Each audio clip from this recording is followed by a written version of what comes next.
자, 오늘은 사도행전 45번째 강의 시간입니다. 45번째 강의 시간으로 말씀에 있는 거, 오늘 우리가 읽은 말씀 그대로 말하니 믿더라. 동사 두 개가 나오죠. 오늘 말씀에 말하니 믿더라. 그 말씀 그대로 한번 제목으로 정해봤어요. 말하니 믿더라. 뭘 말했어요?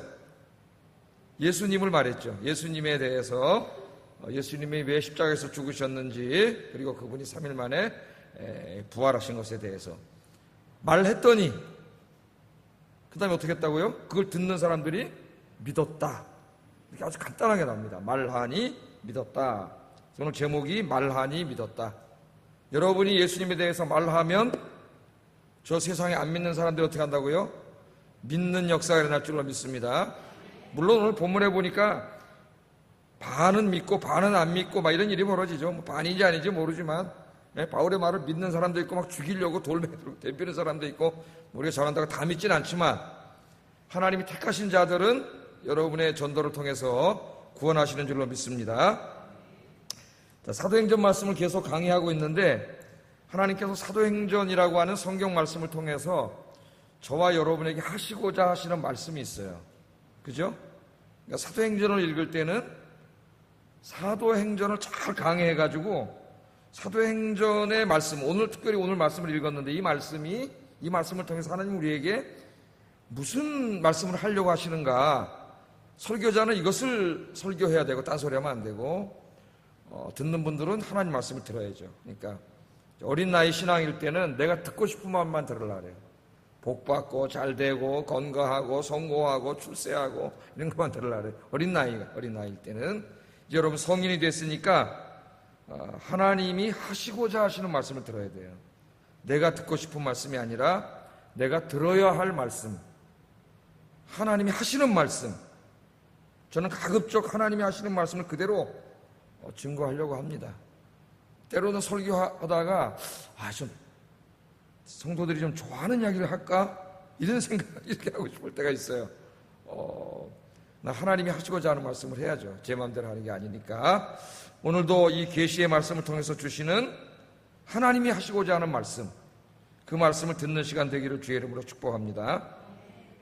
자, 오늘 본문은 사도 바울과 바나바가 비시디 안디옥 사역을 마치고, 지난주에 공부했죠. 비시디 안디옥에서의 사역을 마치고 이고니온이라고 하는 곳으로 이제 가서 복음을 전한 이야기입니다. 이고니온 지도를 한번 보면은 1차 선교 여행 때, 1차 선교 때 바울이 움직인 거리인데, 비시디 안디옥, 이 안디옥이 아닙니다.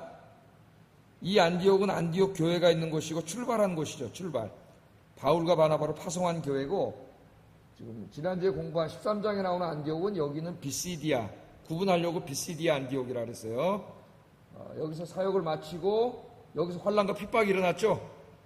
바울을 반대하는 자들이 선동을 해서 막 또 죽이려고 하니까 그 다음에 어디로 이동했다 그랬어요. 오늘 이고니온이라고 하는 곳으로 이동해서 오늘 7절까지 읽은 말씀을 이 이고니온이라고 하는 곳에 있었던 이야기입니다. 이고니온이라고 하는 곳에서 있었던 이야기.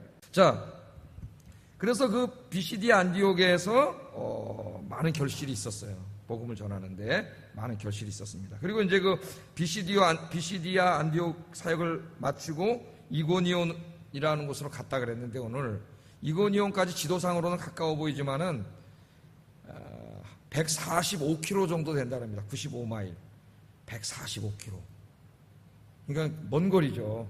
군인들이 보통 군장을 메고 한 50분에 4km 내지 5km 걷는 속도로 걷습니다. 굉장히 빨리 걸어요.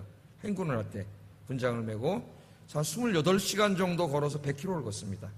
군인들이 밤새도록 걷는 거죠. 네? 145km가 굉장히 먼 거리예요.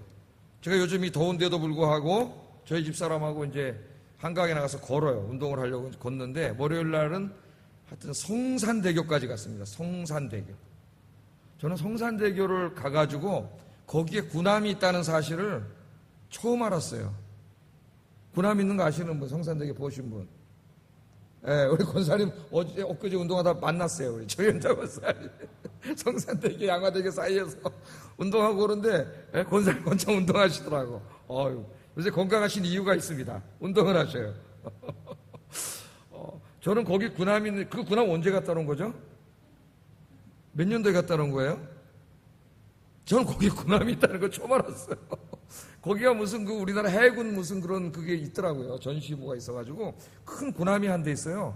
그래서 거기서 제가 사진을 찍어가지고 우리 그 가족 거기다 올려놓고 인천에 왔다 아빠 그랬더니 우리 은우가 믿어. 웬 인천? 군함이 있잖아. 절대 속지 않는 애인데 군함 앞에 안 속을 수가 없어. 쟤도 모르나 봐. 군함 있는지. 군함이 있더라고요. 그 몇 킬로 안 되는데 거기 갔다 오니까 12,000보 정도. 12,000보. 12,000보. 우리 사람은 거의 실신할 정도면 실신. 갔다 와서 실신해버렸어요. 12,000보 갔다 와가지고. 그 짧은 것도 더우니까 더 힘들겠죠. 땀이 막. 난 저 양반 땀 흘리는 거 처음 봤어요. 땀이 안 나는 사람인데 땀이 나더라고요. 그래서 이제부터 살 빠질 징조다. 땀이 나면 살 빠진다. 그것도 그 몇 킬로 안 되는데도 갔다 오니까 저도 갔다 와서 실신했습니다. 차을 했는데 더운데 갔다 오니까 제가 이 145km 그냥 설교하다 한번 생각을 해봤어요. 바울이라는 사람이 지금 여기서 이렇게 이 안디옥을 떠나가지고 지금 몇백 킬로를 이렇게 계속 배 타고 움직이면서 또 걸어서 몇십 킬로를 가고 또 145킬로를 또 걸어가고 여러분 한번 그냥 이렇게 성경을 읽지 말고 바울과 바나바를 한번 머릿속에 상상을 해보십시오. 한번. 예? 복음을 들고 바나바는 자기 엄청나게 많은 땅이 있었던 부자입니다. 부자. 사도 바울은 부자이면서 로마 시민권을 가진 자면서 당대 최고의 학자면서 존경받는 바리새인이면서 세상 사람들이 부러워하는 것을 다 가진 사람이에요. 이 두 사람이다. 네? 그런데 이 두 사람이 도대체 뭐 때문에 이 생고생을 하면서 네? BCD 안디옥에서는 주의 일하다 또 맞아 죽을 뻔했잖아요. 거기서 맞아 죽을 뻔하고 거기서 간신히 도망 나와가지고 가는데 집으로 가는 게 아니고 또 내륙으로 더 들어가서 145km를 걸어서 새로운 마을에 가가지고 거기서 복음을 전하는데 그 복음을 들고 그 145km 길을 맨날 며칠을 걸어가는 바울을 한번 생각해 보세요, 여러분. 한번 상상을 해보세요. 제가 좀 상상을 해봤어요. 그냥 성경을 읽기에는 그냥 막 우리가 너무 읽고 넘어가는 것 같다. 예? 145km. 그렇게 살 사람들이 아닌데. 예? 그냥 편안하게 살 수 있는 사람들인데. 로마 시민권 있죠. 돈도 많은 부자죠. 사도 바울은 당대 최고 존경받는 율법학자이면서 그레코 로만 시대의 그 학문을 다 섭렵한 최고의 학자. 예? 그 사람이 도대체 뭐가 부족해서 여기 와가지고 지금 이 수백 킬로를 걸어다니면서 이 고생을 하면서 돌멩이 맞아 죽을 뻔하면서 이렇게 살아가고 있는가? 뭐가 도대체 누가 이 두 사람의 인생을 이렇게 만들어놨는가? 예? 그걸 한번 생각해 보세요, 한번 여러분. 사도 바울이 빌립보서에서 부활하신 예수님 만났을 때 우리가 이미 공부했죠. 만난 이후에 자기 인생의 큰 전환점, 터닝 포인트가 있음을 고백하지 않습니까? 그때 뭐라고 고백했어요? 내가 이제까지 내 인생에서 가장 가치 있게 여겼던 것들, 자기가 가장 가치 있다고 여겼던 인생의 궁극적인 목적들, 그게 돈이었고 권력이었고 명예였고 학문이었고 이 세상 사람들이 다 부러워하는 것들, 갖고 싶어하는 것들, 그것들을 다 뭐로 여겼다고요? 배설물로 여기게 됐다. 부활하신 주님을 만나기 전까지는 자기의 인생의 궁극적인 목적과 살아가는 의미가 그것들을 다 얻고 성취하는 것이었어. 그것들을 사랑했고 그것들을 얻으려고 자기 몸을 다 헌신하며 살았습니다. 그게 진리라고 생각했어. 그것을 추구하면서 헌신하며 사랑하며 살아가는 것이 진리라고 생각을 했다고요. 그래서 그렇게 살았어요. 그런데 어느 날 부활하신 주님을 딱 만나고 깨달았습니다. 그게 진리가 아니라는 것을 깨달았어요. 그것은 우리 인생의 궁극적인 목적이 될 수 없는 것이라는 걸 깨달았어요. 그것은 하나님의 시각으로 볼 때는 똥만도 못한 것들이라는 걸 깨달았어요. 그것들을 위해서 자기가 평생을 그렇게 다 헌신하고 살아왔다는 걸 깨달았잖아요. 그래서 그걸 배설물로 여기고 더 이상 그것들을 더 얻고 내가 더 소유하고 더 누리려고 살아가는 인생이 얼마나 무의미하고 무가치한 인생인가, 그걸 깨달은 거예요. 그래서 더 이상 그 길로 안 가는 겁니다, 여러분. 그렇게 안 산 거예요. 이효령 선생 책에도 그런 얘기 하잖아요. 자기가 70세까지 무신론자로 살 때 자기가 공부도 제일 많이 했고 명예도 있고 소설도 좋은 것도 많이 쓰고 평론도 하고 그래서 사람들에게 최고 지식인으로 이렇게 추앙받고 그렇게 됐잖아요. 그렇게 되면 정말 행복할 줄 알았는데 하나도 행복하지. 나중에 70에 주님을 만나고 깨달은 게 뭐냐면 내가 잘못 살아왔구나 깨달아서 교회에 왔잖아요. 교회로 주님께로 이제는 가치 있는 인생을 살으려고 십자가에 죽으시고 부활하신 주님 찾아왔더니 교회 왔더니 교인들이 교회 다니는 사람들이 자기가 잘못 살아봤다고 깨달아서 버린 그것들을 추구하고 있더라는 거예요. 그걸 위해서 막 기도하고 달라 그러고 그걸 추구하며 살고 있더라는 거예요. 땅을 쳐. 아이고 이게 뭐예요? 그게 아무 의미 없는 인생인데 여러분 우리가 우리 인생을 한번 되돌아봐야 됩니다. 그래서 바울은 그것들을 다 더 이상 그것들을 내가 더 얻고 소유하고 누리고 그걸 통해서 내가 행복을 느끼고 남보다 교만하고 우쭐거리고 인정받고 그런 게 무가치하다는 거 알았어요. 무가치. 아무 의미가 없어요. 그 배설물 같은 것들을 내가 위해서 살았구나 깨닫고 이제 자기의 인생에 여러분 가장 가치 있는 궁극적인 목적은 그런 게 아니야. 그런 걸 통해서 자기가 행복을 누리고 자기중심적으로 된 그런 게 아니에요. 내가 이기심에 대해 설교했죠 주일날. 그런 건 인생의 궁극적인 목적이 될 수 없다는 걸 깨달았어요. 인생의 궁극적인 목적은 누구라는 거 알았습니까? 주님 만난 다음에 하나님밖에 없다는 거 알았어요. 하나님만이 우리의 인생의 궁극적인 목적이 될 수가 있어요. 하나님 외에 다른 것을 내가 가치 있는 인생의 목적으로 삼고 그것들을 통해서 내가 행복하고 여러분 나의 복지를 누리고 그렇게 살아가려고 그걸 궁극적인 목적으로 삼으면 우리 인생은 비참해집니다. 그래서 바울은 그런 모든 것들을 다 버리고 오늘 그 궁극적인 목적인 하나님께서 기뻐하시는 일 그게 뭐예요? 이 세상을 구원하는 일이죠. 외아들까지 주셨는데 그 일이 가장 가치 있는 일임을 아는 거예요. 그래서 오늘 지금 그 모든 것을 다 버리고 그걸 깨달은 바나바라고 하는 이 두 친구와 함께 지금 145km 이 험난한 길을 터덜터덜 걸어서 돌멩이 맞아 죽을 뻔했는데 금방 전에 오늘 이곤이온으로 가고 있습니다.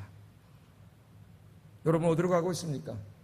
여러분의 인생은 지금 어디로 가고 있습니까? 여러분 인생의 가장 가치 있게 여기는 궁극적인 목적은 무엇입니까? 여러분이 오늘 지금 이제까지 살아있는데 앞으로 죽어서 하나님 앞에 갈 때까지 남아있는 인생은 도대체 무엇을 위한 인생입니까? 여러분 오늘 이걸 우리 궁극적으로 생각해 봐야 돼요. 정말 생각해 봐야 됩니다. 오늘 저는 지금 오늘부터 여러분이 하나님 앞에 갈 때까지 죽을 때까지 남은 인생 동안 하나님이 여러분이 무엇을 위해 살기를 원하시는가를 내가 가르쳐 주려고 이 자리에 섰어요. 예수 믿으면 돈 많이 법니다. 축복받습니다. 이런 얘기 하려고 쓰지 않았어요. 그게 내 사명이에요. 여러분이 한 시간도 낭비하지 않고 이제 구원받은 자로서 바울처럼 이제까지 추구하던 모든 것들을 배설물로 여기고 내 인생의 가장 가치 있고 궁극적인 목적인 하나님을 위하여 내가 어떻게 살아야 되는가 그걸 가르치려고 온 거예요. 바울은 그 궁극적인 목적이 하나님이 됐기 때문에 그 다음부터는 자기 인생에 어떤 일이 벌어지든지 흔들리지 않습니다. 감옥에 가도 전혀 흔들리지 않아요. 왜? 감옥에 가도 누가 있어요? 사람들이 있어요. 하나님은 거기도 함께 계세요. 감옥에 가도 흔들리지 않아요. 감옥에서 찬송을 부르고 우리가 이제 좀 있으면 공부하죠. 빌립보 감옥에서 하나님을 예배하고 감옥 옆에 죄수들이 앉아있잖아요. 지금 자기 인생의 목적이 뭐예요? 이제 이 사람들을 구원하는 거예요. 복음을 전해서 죄수들이 있어요. 그 사람들을 섬기는 거예요. 감옥에서 복음을 전하는 거예요. 감옥에 가도 아무런 문제가 없어요. 남들은 감옥에 가 막 죽으려고 그러고 이제 거기서 감옥 생활에 무슨 의미를 느끼겠습니까? 이게 무의미한 거죠. 근데 바울은 거기서 더 의미를 느껴요. 왜? 거기서 하나님을 찬양하고 또 거기서 전도하잖아요. 사람들이 있는 곳은 어디든지 아무 문제가 되지 않아요. 오늘 이 예배에 오신 우리 성도님들이 바로 이런 신앙을 찾기를 주의 이름으로 축복합니다. 내가 왜 여기 있는가? 다소 철학적인 질문일 수 있고 신학적인 질문일 수 있습니다. 그러나 이제는 우리가 한번 자기에게 물어야 돼요. 내가 왜 여기 있는가? 내가 왜 여기에 살고 있는가? 왜 내 생명이 붙어 있는가? 도대체 나는 남은 인생을 뭘 위해 살다가 갈 것인가? 하는 것에 대한 질문을 던져보세요, 여러분에게. 질문을 던져야 됩니다. 그리고 그 배설물과 같은 것들을 더 이상 여러분 인생에 가치 있는 목적으로 두지 말고 오직 하나님을 인생의 목적으로 두고 살아가시는 여러분 되기를 주의 이름으로 축복합니다. 자, 오늘 제가 말씀 전하기 전에 좀 이게 더 중요하기 때문에 말씀을 드렸어요. 자, 바울과 바나바가 이고니온에서 전도를 했습니다. 전도를 했는데 어떻게 전도를 했냐면은 비시디아 안디옥에서 전도할 때 같은 방법으로 전도를 했어요. 어떻게 전도했죠? 안식일 날 회당을 찾아가서 회당에 모인 사람들에게 설교를 함으로써 복음을 증거했어요. 안디옥에서도 그렇게 했죠? 자, 1절 한번 읽어보겠습니다. 시작.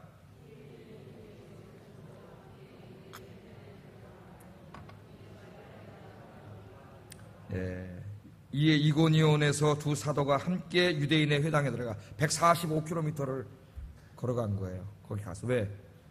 거기 가면 사람이 있잖아. 구원받아야 될 사람, 하나님이 구원하기를 원하시는 사람이 있지 않습니까? 그 사람이 있는 곳은 가는 거예요. 사도 바울은. 그 사람들에게 가서 복음을 전하는 게 자기 인생의 목적이고 그것이 가장 자기 인생에 의미 있는 일이에요. 의미 있는 일. 그래서 유대인의 회당에 들어가서 말하니 유대와 헬라의 허다한 무리가 믿더라. 제목이 여기 나왔잖아요. 그죠? 말하니 믿더라에다 줄쳐보세요. 말하니 믿더라.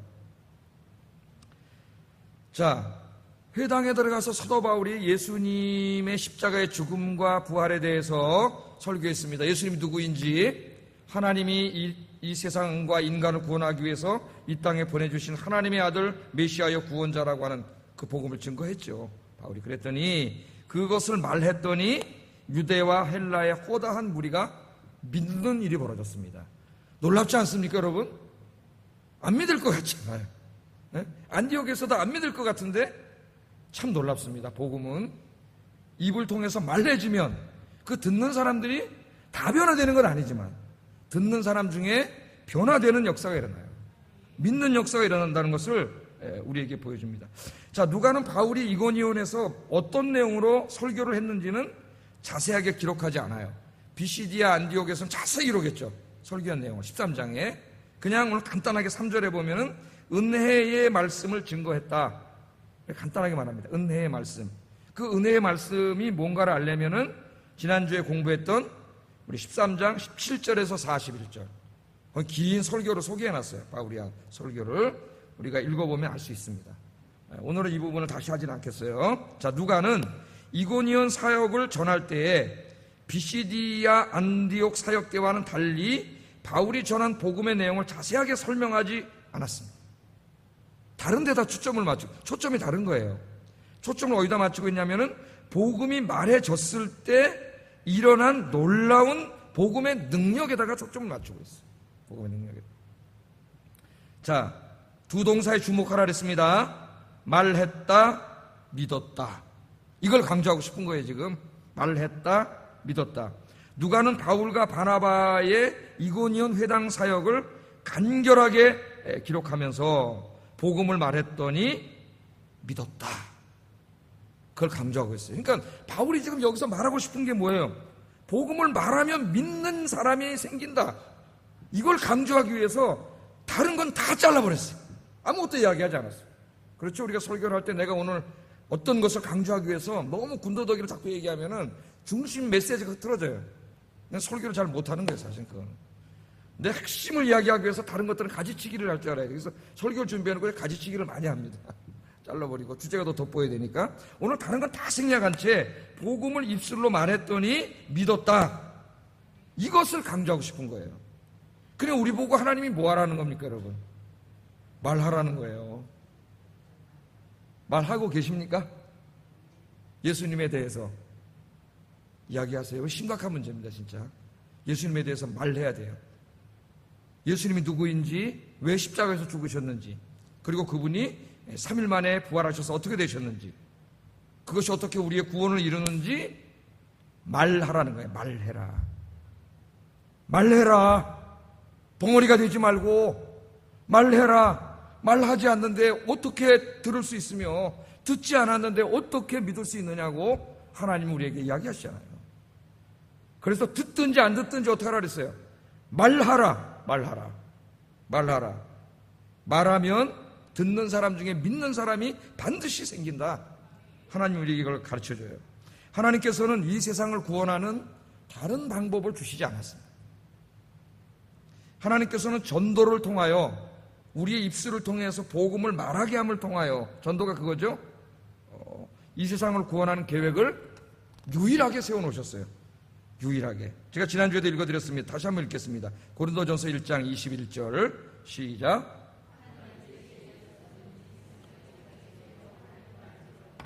하나님께서 전도에 미련한 것으로 믿는 자들을 구원하시기를 기뻐하셨도다. 아멘. 자, 이 세상 사람들은 하나님을 알 수가 없어요.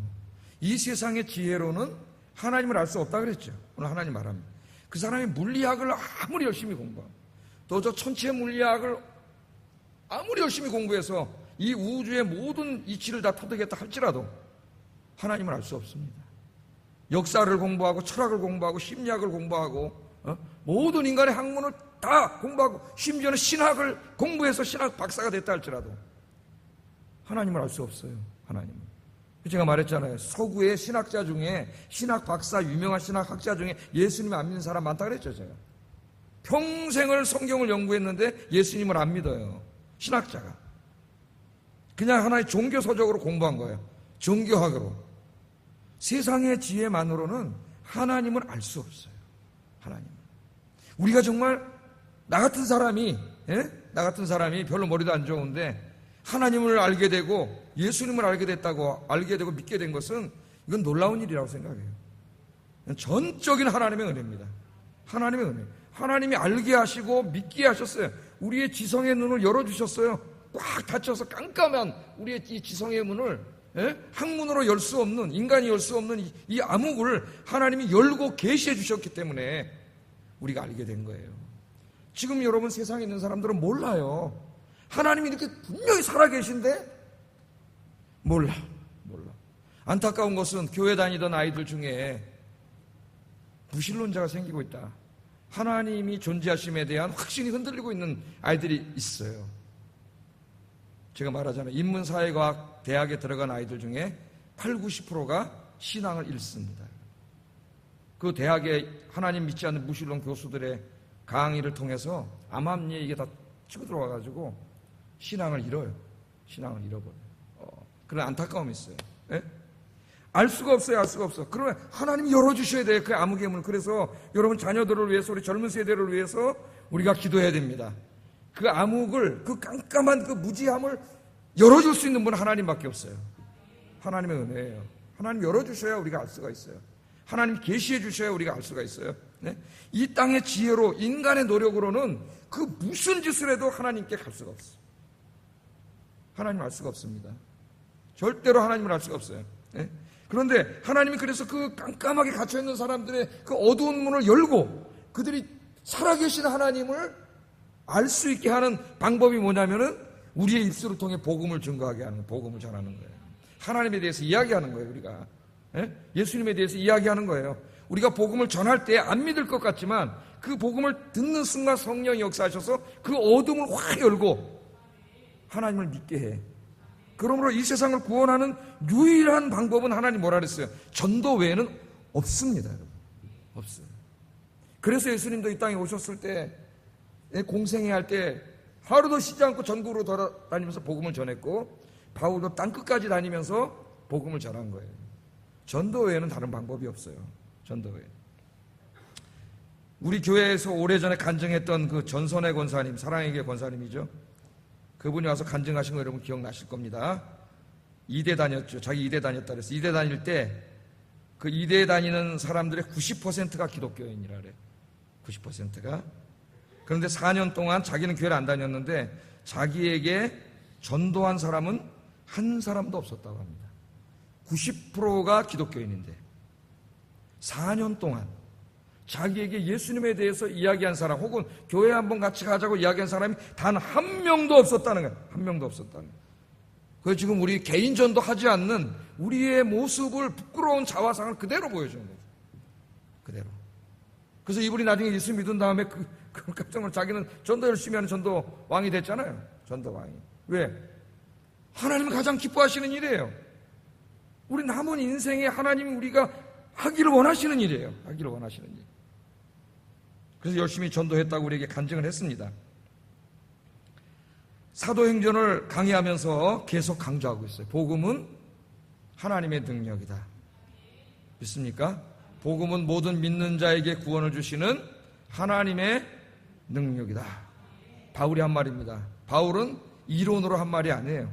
신학 사상을 이야기한 게 아니에요. 자기 자신이 전도자예요. 자기 자신이 지금 이렇게 안디옥에 가서 전도하고 이고니온에서 전도하고 또 다음에 루스드라에 가서 전도하고 버가에 가서 전도하고 계속 가서 예수 그리스도에 대해서 도저히 믿지 않을 것 같은 사람들에게 막 얘기하는데 그 말을 듣고 이렇게 허다한 무리들이 믿는 역사가 일어나는 걸 그는 체험했잖아요. 봤잖아요. 에? 자기가 그렇게 했잖아요. 그러니까 바로 자기의 경험에서 나온 말이 복음은 모든 믿는 자에게 구원을 주시는 하나님의 능력이요 첫째는 유대인에게 또한 헬라인에게로다. 아멘. 이 말은 복음을 전해보지 않은 사람은 이해할 수 없는 말씀입니다. 자기 입을 열어서 자기 아는 사람들에게 찾아가서 예수님의 십자가의 죽음과 부활에 대해 이야기하고 예수 믿어야 구원받는다는 것을 이야기해보지 않은 사람은 오늘 이 설교가 상당히 낯설게 느껴질 거예요. 낯설게. 그러나 이야기해본 사람은 이 말씀이 공감이 될 겁니다. 공감이. 그래서 여러분 이제 앞으로 얼마나 더 사실 거예요? 제가 아까 물어봤죠. 왜 여기에 있는가 내가?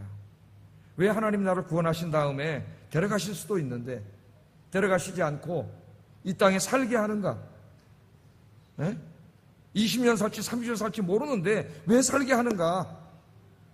그럼 도대체 나는 무엇을 위해서 살아야 되는가? 내 인생의 궁극적인 목적은 뭘로 설정을 해야 하고 내 인생의 의미는 무엇으로 둬야 되는가? 나는 어떤 일에 의미를 찾아야 되는가? 내가 살아야 될 이유는 무엇인가? 이제 분명히 해야 돼요. 여러분 주님 앞에 갈 때까지 여러분의 입을 열어서 복음을 이야기할 수 있기를 주의 이름으로 축복합니다. 전도 수첩을 만드세요. 전도 수첩. 만드셨어요? 제가 만들려고 여러 번 설계했는데. 예? 자, 내일 교보에 가셔가지고, 교보에 안 가시든 문방구 가셔서라도 알파를 가시든지 수첩을 하나 꼭 사세요. 예? 그래서 여러분 친구나 이웃 중에 믿지 않는 사람들 이름을 좀 쓰세요. 5명만 쓰세요. 5명만. 예? 내일 5명 쓰시고 그 사람들 기도한 날짜가 내일부터니까 이미 하고 있는 분도 있겠죠. 적어놓고 기도하기 시작하세요. 기도하면서 기회가 되면 찾아가서 복음을 전하면 생명을 구원하는 기쁨을 반드시 경험하게 될 줄로 믿습니다. 나중에 하나님 앞에 갔을 때 너 도대체 몇 명 전도했냐? 너 때문에 예수 믿게 된 사람이 몇 명이나 있냐? 하나님이 한번 컴퓨터 하늘 천국 컴퓨터 딱 눌러보면 금방 나와. 한 명도 없으면 어떡할까? 한 명도 없으면. 너 내가 거기서 예수 믿고 몇십 년을 살게 했는데 너 도대체 뭐 하다 왔냐? 하나님 앞에 부끄러워서 얼굴을 못 듭니다. 주변에 내 친구들이 내 이웃들이 다른 사람을 통해서 예수 믿게 돼가지고 나에게 원망할 겁니다. 야, 너 나 친구라고 그렇게 친하다고 맨날 찾아와서 그랬는데 어떻게 나한테 이 인생의 제일 중요한 일이 한 번도 예수 믿으라고 얘기하지 않았냐고. 진짜로 그랬다 그랬죠? 옛날에 우리 정성정 사님 너무 그런 간증을 했어요. 전도부 장할 때 옆집에 사는 애기 엄마가 그랬다 그랬어요. 어떻게 제가 어떤 분 사랑의 교회 어떤 분 간증 들으니까 책에도 그런 얘기가 나오더라고요. 자기 옆에 살던 분이 이사 갔는데 이사 가가지고 그쪽 동네 분이 전도해서 예수 믿게 된 거예요. 그리고 예수 믿고 보니까 이게 너무 중요한 일이잖아요. 자기 영혼이 달려있는 문제. 그 화가 났대요. 화가. 거기서 10몇 년 동안 친구처럼 친하게 지내는 그 사람이 한 번도 교회 가졌어를 자기한테 안 했다는 거예요. 인생에 이렇게 중요한 일인데 찾아와가지고 따지더랍니다. 그 책에 나와요. 그쪽에서 나온 책에 간증책에 나와. 내가 그래서 당신을 지구여기로 하나님 앞에 고발할 거예요. 그래서 어떻게 친구라고 나랑 만나서 그렇게 오랜 세월을 같이 있으면서 이 인생의 제일 중요한 예수 믿고 구원받는 일에서 한마디도 얘기하지 않으면 네가 친구 맞냐? 네가 친구 맞냐? 네? 그렇잖아요, 여러분. 제일 중요한 일인데. 여러분, 꼭 이야기할 수 있기를 주의 이름으로 축복합니다. 자, 이 바울과 바나바가 전도할 때 그런데 복음을 받아들이는 사람만 있었던 것은 아니고 복음을 대적하고 방해한 사람들도 있었어요. 그러니까 전도할 때 꼭 꽃길만 가는 게 아닙니다, 여러분. 엄청난 반대자들과 핍박자들과 이런 사람들이 일어나요. 마귀가 방해하기 때문에 그걸 늘 염두에 둬야 돼요. 오늘 말씀에도 그게 나오죠. 2절 한번 읽어보겠습니다. 시작.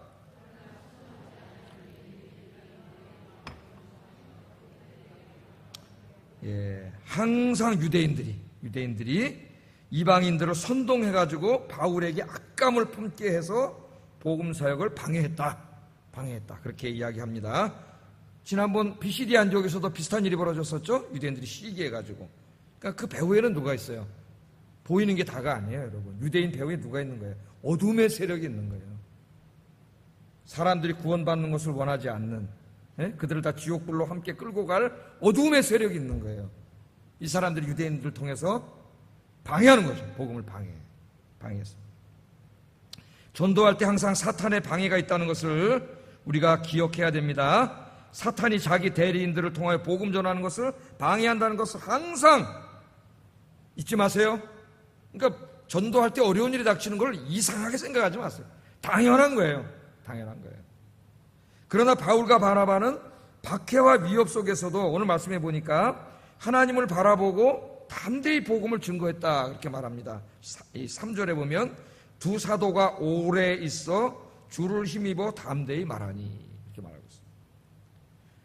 그러니까 지금 막 유대인들이 선동을 해가지고 악감을 품게 하고 막 방해를 하고 막 핍박을 하고 이렇게 하는데 그럼 보통 우리는 전도하다 조금만 어려움 당해도 힘들잖아요. 저쪽에 아파트 갔더니 관리인이 괜히 나와가지고 여기선 전도하지 마시오 그런 사람도 있고 지하철에서 전도하면 괜히 영무원이 나와가지고 저기 나가서 하라 그러고 그런 사람들 있죠. 그것만 해도 어때요? 마음이 좀 막 이렇게 움츠려지고 그러잖아요. 근데 그 정도가 아니라 여기 막 잡아먹으려고 죽이려고 막 이러지 않습니까? 우리가 기도하는 그 김모세 선교사가 신대원 졸업하고 저 강원도에 가가지고 자기 혼자 개인 전도하느냐고 산골 마을에 막 전도하고 다니고 거기 무당집 하나 허물어져 있는데 아무도 안 사는 데 있어. 거기서 밤에 거기서 자고 그 조그만 친구가 배짱도 좋아요. 하나님 믿으니까 뭐 두려운 게 있겠어요. 무당집에서 자고 전도했는데 어느 날 그 동네 이렇게 건들건들거리는 청년들이 찾아와가지고 협박을 하더래잖아요. 다시는 여기 와서 전도하지 말라고. 가만 안 두겠다고. 그리고 가가지고 상당히 두려웠대요. 맨 처음에는 이걸 계속 해야 되나 말아야 되나. 그러다 기도하고 계속 전도를 했다고 그런 제가 간증을 들은 적이 있습니다. 친구에게. 자, 이렇게 방해를 하는데 두 사도가 어떻게 했다고요? 오래 있어. 떠나지 않았습니다. 오래 있어 주님의 힘을 힘입어 담대히 말했다. 이렇게 기록하고 있습니다. 바울과 이 바나바는 웬만한 어려움에는 흔들리지 않았어요. 왜? 궁극적인 목적을 하나님으로 삼고 사는 사람이기 때문에 흔들리지 않았어요. 조금 힘든 일이 발생했다고 해서 쉽게 포기하지 않았습니다. 두 사람은 견딜 수 있을 때까지 견디면서 오랫동안 머물면서 담대하게 복음을 전했어요. 왜? 이고니온에 교회가 세워지고 자기가 떠나더라도 이 교회가 계속 존속할 수 있을 만큼 세워져야 되기 때문에 환난과 핍박이 있었지만은 참고 오랫동안 머물면서 싸우면서 계속 복음을 전했다. 그렇게 기록한 겁니다. 더 큰 핍박이 일어나서 도저히 더 이상 사역을 할 수 없을 일이 벌어지죠. 밑에. 그때까지는 끝까지 버티면서 복음을 전했습니다. 그런데 나중에는 막 유대인들이 그것도 안 되니까 사람 관리들을 선동해가지고 돌멩이로 때려 죽이려고 그랬죠. 5절 7절 한번 읽어보겠습니다. 시작.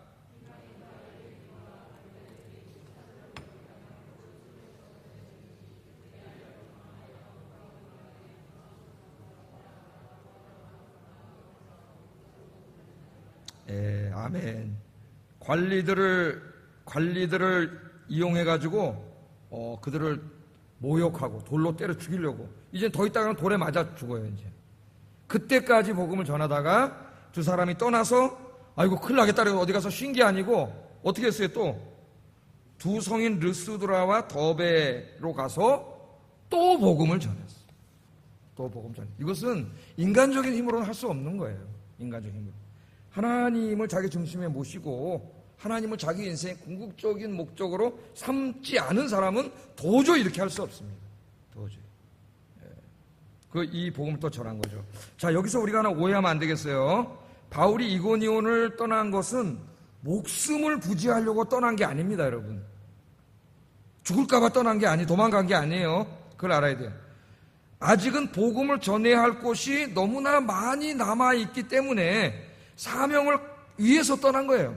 지금 순교하면은 거기서 죽으면 돌멩이 맞아 죽으면 지금 복음 안 전한 곳이 너무 많잖아요. 앞으로 2차, 3차 선교행이다 로마 감옥까지 가고 그 다음에 거기서 석방돼가지고 또 저 끝에 에스파냐 스페인까지 가서 복음 전했는데 지금 죽으면은 안 되잖아요. 죽는 게 능사가 아니에요.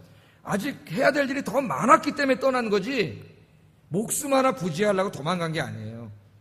우리가 그것을 분명히 알아야 됩니다. 바울도 도망갔네? 그게 아니에요. 죽을 때가 아니기 때문에 순교할 때가 아니에요. 복음을 더 전해야 할 때이기 때문에 떠난 겁니다. 사도 바울은 부활하신 주님을 만나고 낙원을 본 사람이에요. 3층천 하늘을 봤다 그랬죠. 고린도 후서에 간증을 하고 있습니다. 3층천 하늘까지 봤어요. 바울은. 정말 대단한 은혜입니다. 저한테도 한번 보여주셨으면 좋겠는데 저는 바울이 아니기 때문에 하나님께서 바울에게는 3층천 하늘을 보여주셨어요. 그러니까 낙원을 보여주신 거예요. 하늘을 보여주신 거예요. 바울은 그런 체험을 했지요. 그래서 낙원을 경험한 다음에는 이 땅에서 조금이라도 더 살고 싶은 마음이 요만큼도 없었습니다. 사도 바울. 왜? 낙원을 봤기 때문에. 그렇잖아요. 너무나 좋은 것을 봤기 때문에 이 세상하고는 비교할 수 없이 좋은 걸 봤기 때문에 더 살 마음이 없었어요. 그래서 늘 뭐라고 말합니까? 바울이. 나는 빨리 죽어서 주님께 가고 싶다 그랬어요. 주님이 있는 낙원에. 빨리 죽어서 주님이 있는 낙원에 가고 싶다. 그렇게 얘기를 했지만은, 그러나 왜 자기가 이 땅에 죽지 않고 살아있다 그랬어요? 하나님이 주신 사명을 다하지 않았기 때문에. 여러분, 사명 다하면 안 죽어요. 사명 다 하고 죽으셔야 돼. 하나님 안 데려가세요. 그래서 자기가 살아있다 그러죠. 빌립보서 1장 23절 24절 읽어보겠습니다. 시작.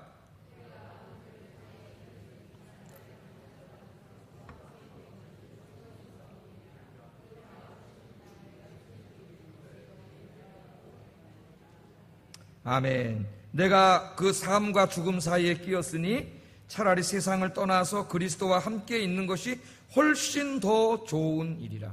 여러분, 우리 그리스도는 이런 생각을 가지고 살아야 돼요. 이 땅에 더 오래 사는 게 좋은 일이 아니라 내가 죽어서 주님이 계신 그 낙원에서 주님과 함께 거하는 것이 내게는 비교해보면 훨씬 더 좋은 일. 근데 우리들은 이 세상이 너무 좋아가지고 그 나라 잊어먹고 살 때가 많아요. 훨씬 더 좋은 일이지만, 그래서 그렇게 하고 싶지만, 가고 싶다는 거예요. 가고 싶다는, 그렇게 하고 싶지만 내가 육신으로 있는 것이 너희를 위하여 더 유익하리라. 내가 지금 살아있어야 너에게도 복음도 전하고 하나님 말씀도 가르치고 하나님이 아직 사명을 다 남겨놨기 때문에 내가 여기 사명 때문에 있는 것이지. 잘 보세요. 우리의 남은 인생이 이 땅에서 무슨 세상의 것을 더 얻고 즐기고 나의 무슨 행복을 누리고 이게 아니에요. 그런 것은 주님 품에 갔을 때 더 많이 누릴 수 있어요. 이 땅에 그런 건 아무것도 아니에요. 이 땅에 남은 인생은 뭐예요? 이제 우리는 사명 감당하는 삶이 돼야 돼요. 사명 감당하는 삶. 우리의 소망은 이 땅에 있지 않고 어디 있어요? 바울처럼 그리스도와 함께 있는 그것이 내게는 더욱 좋으나. 여러분, 이런 고백이 여러분 고백이 되기 바랍니다. 기도하세요. 저도 그렇게 기도합니다. 주님과 함께 있는 게 내게는 더 좋지만, 주님, 아직 내가 이 땅에 이렇게 살아서 해야 될 일이 있기 때문에, 주님이 맡겨진 일이 있는데 내가 이 땅에 더 사는 겁니다. 주님 앞에 갈 때까지 소망은 주님께 두고 주님이 맡겨준 사명, 교회와 복음을 위한 사명 열심히 감당하게 해주세요. 그렇게 기도하세요. 기도하지 않으면 이건 다 없어지고 세상에 돈, 무슨 권력, 인기, 명예, 인정받음 이런 것만 또 내 눈앞에 나타나요. 타락한 것들만. 늘 자신을 우리가 기도해야 됩니다. 그래서 바울은 목숨 하나 부지하려고 떠난 게 아니라 주님이 맡기신 사명, 감당해야 될 사명이 많기 때문에 죽을 수도 없어요. 하나님이 안 데려갔어요. 안 데려갔어요. 그러나 나중에 사명을 다 하고 사도 바울이 두 번째 로마 감옥에 갇히죠. 그게 이제 디모데 후서를 쓰게 되는데, 거기서 그 디모데 후서가 이제 마지막 유언서입니다. 거기서 순교하게 돼요. 이제 로마 감옥에서 네로 치하에서, 네로라는 폭군을 아시지 않습니까? 순교하게 될 때는 더 이상 무슨 석방이나 뭐 살고자 하는 전혀 그런 얘기하지 않아요. 그리고 천국을 소망하면서 순교합니다. 이게 디모데후서 4장 18절 한번 읽어보겠습니다. 디모데후서 4장 18절 시작.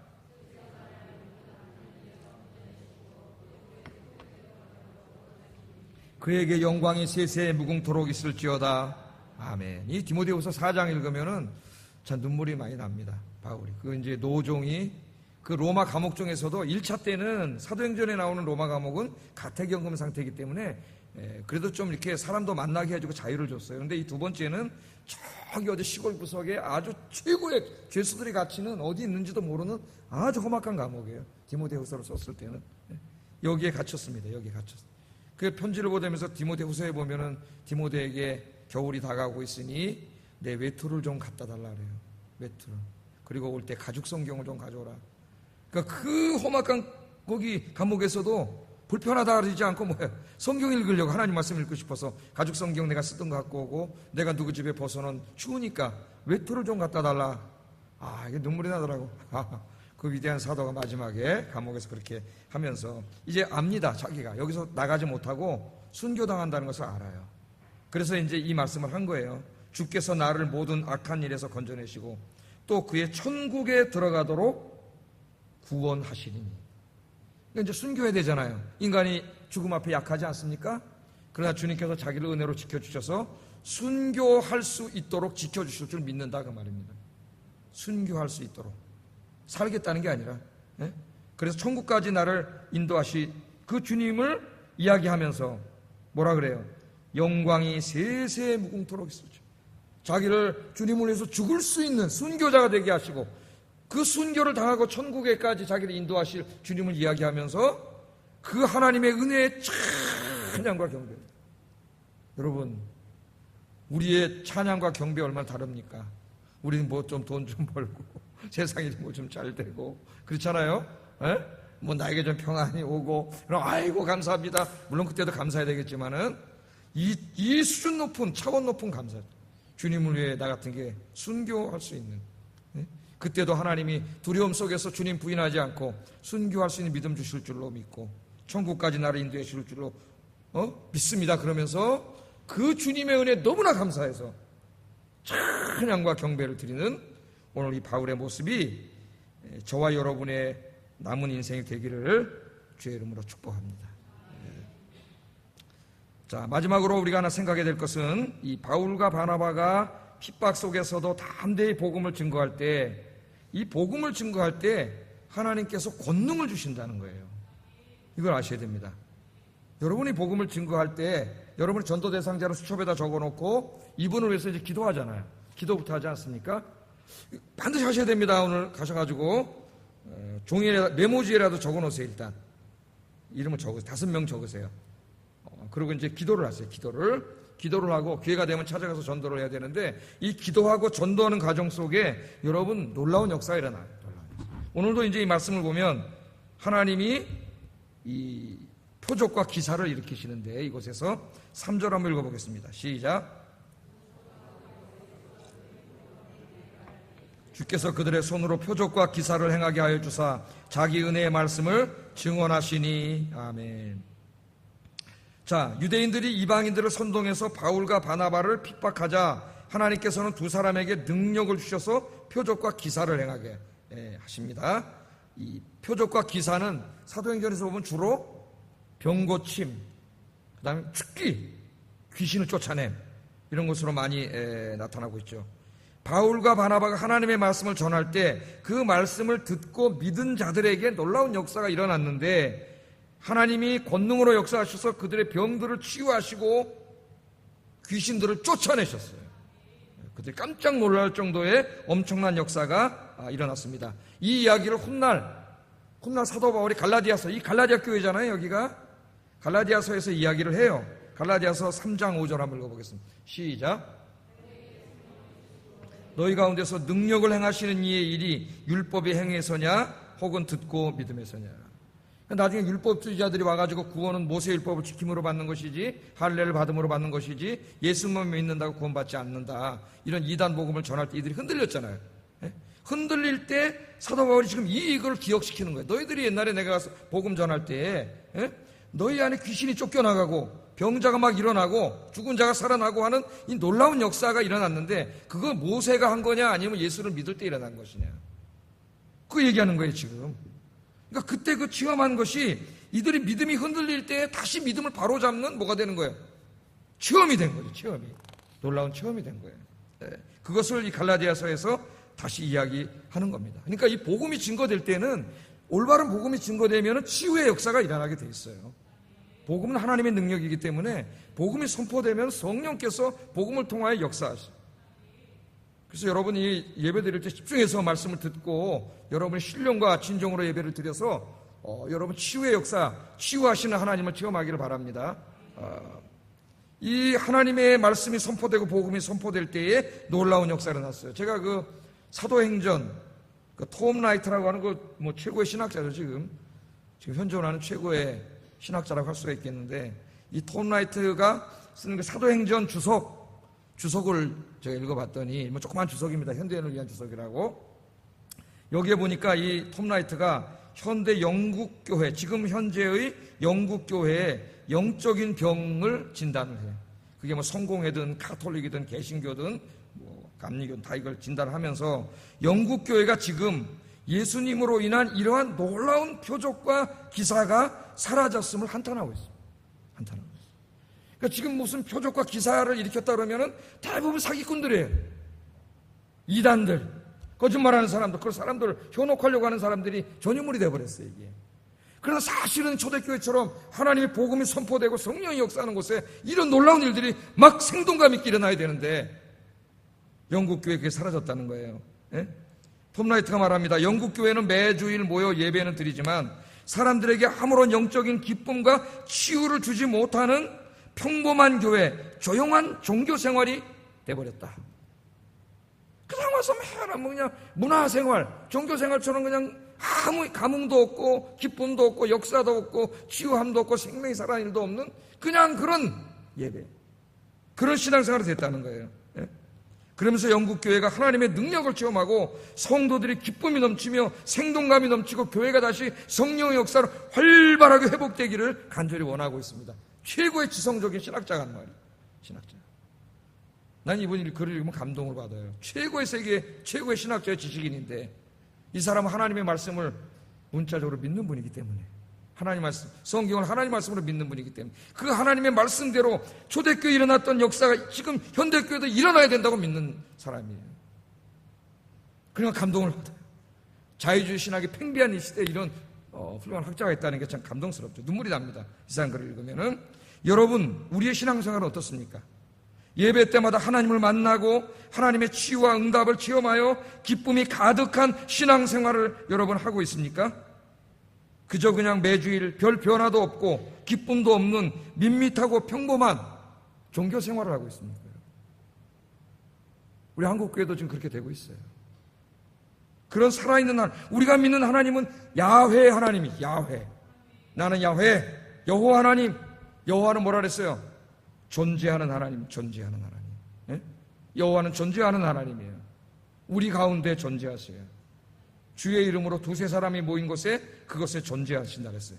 함께 하셔요. 우리 함께 하시면서 어떻게 해요? 우리의 기도를 들으시고 우리의 인생길을 인도하시고 우리의 병을 고쳐주시고 우리의 기도에 응답하시고 우리를 지켜주시고 보호하시고 매일매일 우리와 인격적으로 만나주시는 하나님. 여러분 인격 속에 하나님 만나고 있습니까? 하나님은 궁극적인 존재, 뭐 그런 절대적인 개념, 뭐 가이스트, 뭐 이데아, 그런 어떤 그런 관념이 아니에요. 하나님은 살아계신 하나님이라 그랬죠. 살아계신 하나님, 인격적인 하나님, 지금도 여러분과 함께 교류하시고 만나시고 이야기하기를 원하시는 하나님. 지금도 하나님을 간절히 찾는 자의 기도에 응답하시고 그의 병을 고쳐주시고 귀신을 쫓아내주시고 그의 인생을 새롭게 만들어 주시는 하나님이세요. 그 하나님을 만나기를 주의 이름으로 축복합니다. 여러분의 신앙생활이 그냥 밋밋한 20년 30년 교회 다니면서 그냥 밋밋한 그 신앙생활, 종교생활인지 문화생활인지 구분도 안 되는 그러한 신앙생활의 연속이 되면 안 되겠어요. 하나님은 살아계신데 역사하시는데 남들은 그 하나님을 만나서 기쁨과 즐거움 가운데 새 인생이 열리는데 나는 그런 하나님이 있는지도 없는지도 모르고 그냥 교회 다니는 그런 신앙생활이 되지 않도록 여러분의 신앙생활 가운데 놀라운 하나님의 은혜를 체험하는 여러분 되시기를 주의 이름으로 축복합니다. 하나님은 이렇게 우리가 말씀을 들을 때 우리를 치유하세요. 역사하시고 우리를 강건하게 하시고 저는 제가 설교하면서도 어떨 때는 제가 은혜를 받아서 치유함을 받고 늘 새벽에 기도하다가 하나님이 마음을 치유해 주시고 불안한 마음을 치유해 주시고 우울한 마음을 치유해 주시고 그거 다 누가 주는 거예요? 마귀가 가져다 주는 마음이에요. 그거 치유 안 됩니다, 여러분. 정신병원에 가거나 저 심리치료한 사람한테 가가지고 몇 년을 해도 치료 안 되는 것들이에요. 주님 앞에 나오세요. 기도하세요. 하나님 치유해 주세요. 우리 신 에스더 집사님이 장본이 증인이에요, 증인. 하나님 치유해 주세요. 하나님 살아계세요, 여러분. 정말 살아계세요. 하나님 없는 것처럼 좀 살지 마세요. 하나님 살아계십니다. 생동감이 살아있는 하나님을 여러분 우리가 늘 만나야죠. 하나님 이렇게 우리를 치료해 주실 뿐만 아니라 우리에게 치유하는 능력을 주세요. 바울과 바나바에게만 주시는 게 아니에요. 예수님이 마가복음 16장 15절 18절 뭐라 그랬습니까? 같이 한번 읽어보겠습니다. 시작. 믿고 세례를 받는 사람은 구원을 얻을 것이요 믿지 않는 사람은 정죄를 받으리라. 믿는 자들에게는 이런 표적이 따르리니 곧 그들이 내 이름으로 귀신을 쫓아내며 새 방언을 말하며 뱀을 집어 올리며 무슨 독을 마실지라도 해를 받지 아니하며 병든 사람에게 손을 얹은즉 나으리라 하시니라. 아멘. 여러분, 이 말씀이 우리에게는 왜 그렇게 낯설게 느껴집니까? 주님이 약속해 주셨는데 믿는 자들에게는, 목사들에게는 그러지 않았어요. 믿는 자들에게는 이런 표적이 따라야 된다. 곧 그들이 내 이름으로 귀신을 쫓아내고 새 방언을 말하고 뱀을 집어 올리고 무슨 독을 마실지라도 해를 받지 않으면 병든 사람에게 손을 얹은 적 나으리라. 믿습니까, 여러분? 우리가 이 믿음을 잃어버렸어요. 목사들도 잃어버리고 성도들도 잃어버리고 이 권능의 하나님을 잃어버렸어요. 그래서 살아계신 하나님이 역사하지 않는 교회, 역사하지 않는 삶이 되어버렸습니다. 여러분, 하나님 우리에게 권능을 주셨어요. 그래서 여러분들이 기도 수첩에다 이제 사람 이름 적어놓고 여러분 기도하세요. 구체적인 그 가정의 문제, 복음을 듣는데 방해되는 문제, 교회 오는데 방해되는 세력들, 문제들, 이런 것들을 놓고 딱 기도하시면은 여러분이 기도할 때 놀라운 역사가 일어나는데 그 가정의 문제가 해결되고 병이 낫고 귀신이 쫓겨나가는 역사가 일어납니다. 네? 우리 교회 와서 그 간증하셨던 박희옥 권사님, 여러분 생각나실지 모르겠는데 이분이 그 간증한 내용 우리가 들었잖아요. 민이 자기가 전도하다가 그 소녀 가정이나 가정이나 어려운 가정을 섬기다가 민이라는 아이를 만나게 됐다고 우리가 간증을 했어요.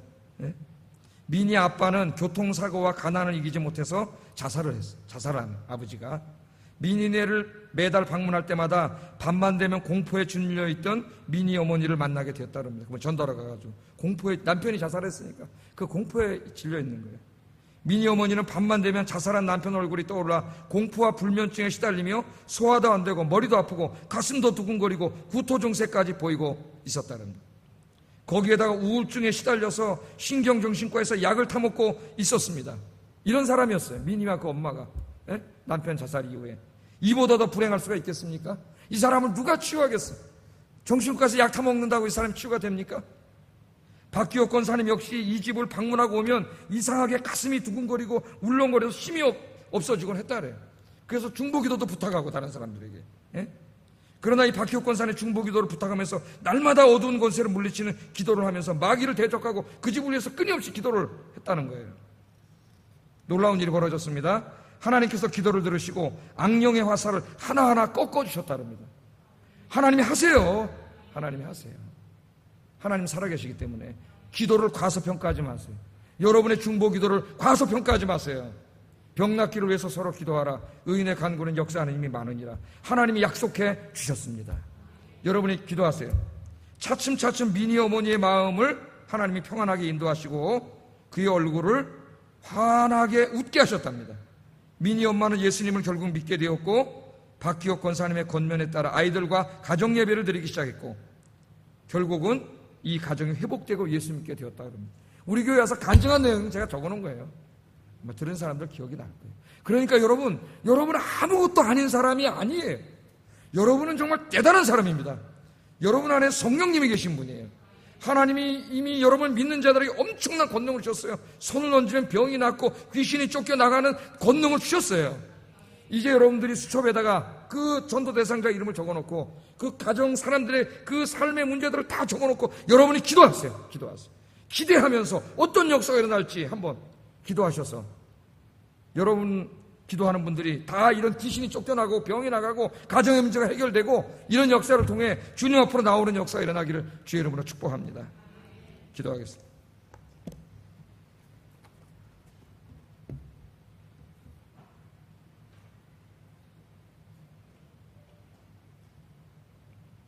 자, 오늘 말씀을 생각하면서 기도하겠습니다. 예수님께서 십자가의 죽음과 부활을 통하여 이루신 구원의 기쁜 소식을 이제는 내 입으로 말하여서 많은 사람을 믿음으로 이끌게 하여 주시옵소서. 아까 말했죠? 말하면 믿었더라. 내가 이제는 그 주님의 도구가 되게 하여 주시옵소서 하시고 나의 신앙생활이 일상적이고 밋밋한 종교생활에서 벗어나서 살아계신 하나님의 권능을 체험하고 기쁨과 성령의 생동감이 넘치는 신앙생활로 변하게 하여 주시옵소서. 세 번째, 하나님의 능력과 권능으로 충만하여 어둠의 세력으로부터 고통당하는 이웃들을 구원하는 능력의 그리스도인이 되게 해 주시옵소서. 기도하겠습니다. 사랑과 은혜가 충만하시